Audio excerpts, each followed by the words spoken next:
These movie mistakes certainly seem obvious when they're pointed out like this, even though the overwhelming majority of viewers have seemingly been too wrapped up in all the excitement to notice. And in some cases, you have to wonder what the cast and crew were thinking during both shooting and editing that they ended up missing something so blatant. All the same, they are well and truly in your brain now. Because I am Gareth, this is What Culture, and here are 10 more movie mistakes you can't believe you didn't spot. Number 10, the lifeguard's magic shoe, Jaws. Steven Spielberg's Jaws is such a perfect organism of a movie that it's incredibly easy to forgive its flaws, or perhaps even gloss over them entirely. Case in point, almost exactly halfway through the film, the shark enters a pond area and attacks a man who is out rowing a boat near Michael Brody. The man's boat is overturned and he falls into the water with the shark fast approaching him.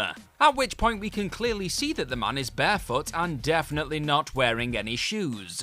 Except a few shots later when the shark devours him, and we see his severed leg hit the bottom of the ocean floor, he's very clearly wearing a white tennis shoe.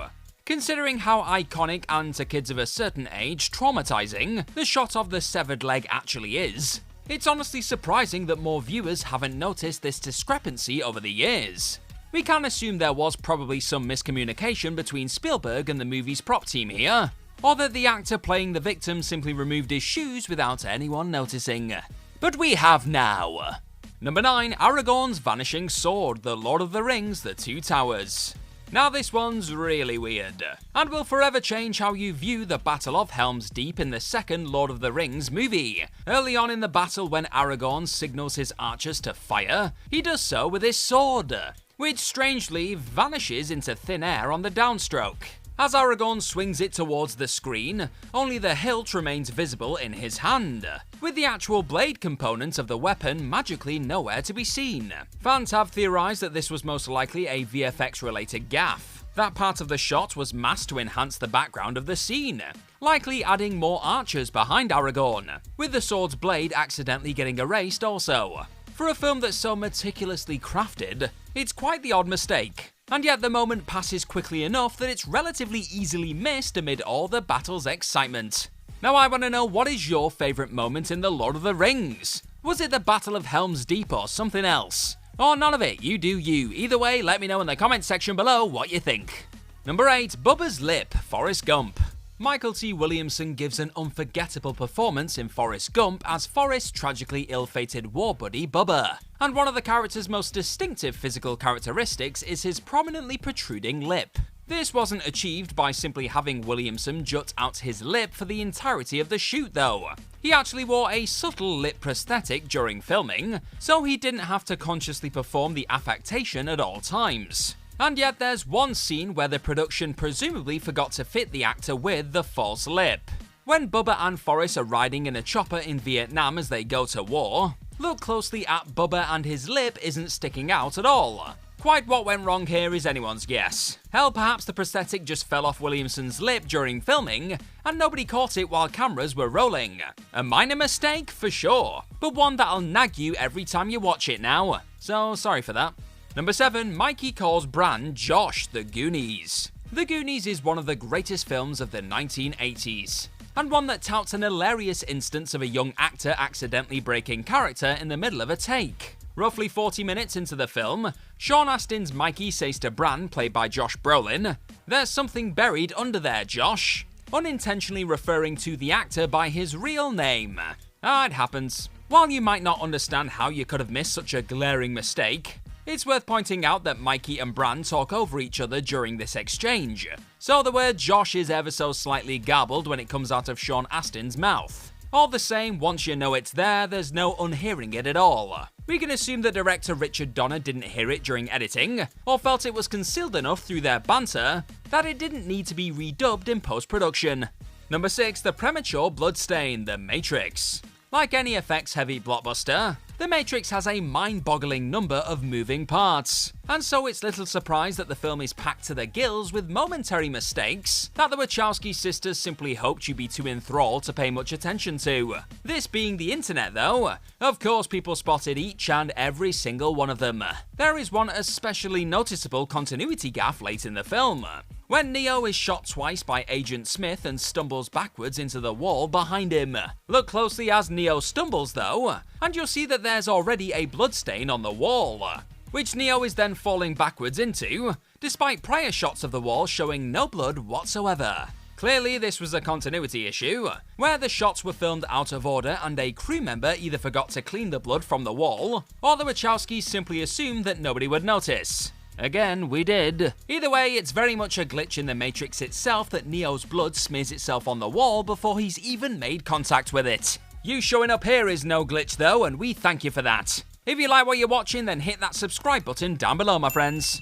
Number 5, the visible contrail. Marie Antoinette. Shooting a period film is just a massive pain in the ass, really, and one of the many reasons that historical movies tend to have higher budgets than contemporary fare is the effort they must make to accurately capture the period.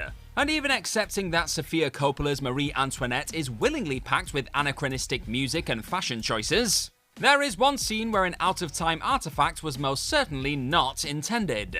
Roughly 85 minutes into the film, when Marie is playing outside in a meadow with her daughter, a low-angle shot shows her looking up to the sky, where the contrail of an aircraft is very obviously visible cutting through the skyline.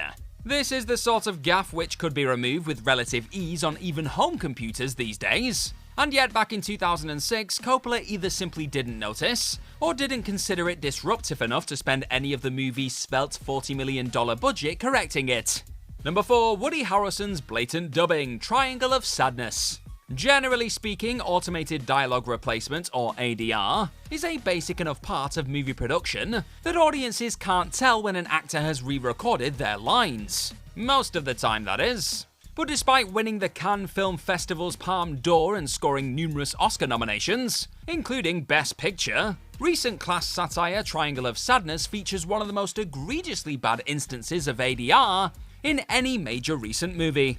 And yet you probably somehow missed it. When the imperiled ship's captain is shown discussing politics with Russian oligarch Dmitry, he says never argue with an idiot, they'll only bring you down to their level and beat you with experience, before attributing the quote to Mark Twain.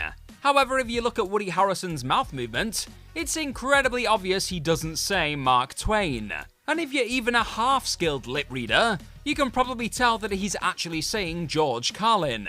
It's a baffling redub, honestly. Firstly, because it would have been completely consistent with Harrison's character to incorrectly attribute the quote to Carlin, and the quote doesn't even belong to Twain anyway. This is one of those head-scratching mistakes you'll never be able to unsee on repeat viewings. So, sorry about that. Number 3, Ian Malcolm can't handle binoculars, The Lost World Jurassic Park. Okay, now this one is real funny, folks. Can you even remotely blame Jeff Goldblum for goofing around on the set of The Lost World? Or if you want to be less generous to him, failing to operate a pair of binoculars. Despite his Dr. Ian Malcolm being a genius mathematician, shortly after he arrives on Isla Sorna, he picks up Eddie Carr's binoculars to look at the arriving InGen fleet. Yet he's actually hilariously holding them to his face backwards. In reality, this would only make the choppers look further away, and certainly ensure he couldn't spot the InGen logo on them. Yet the film itself suggests that Malcolm is indeed operating the binoculars as intended.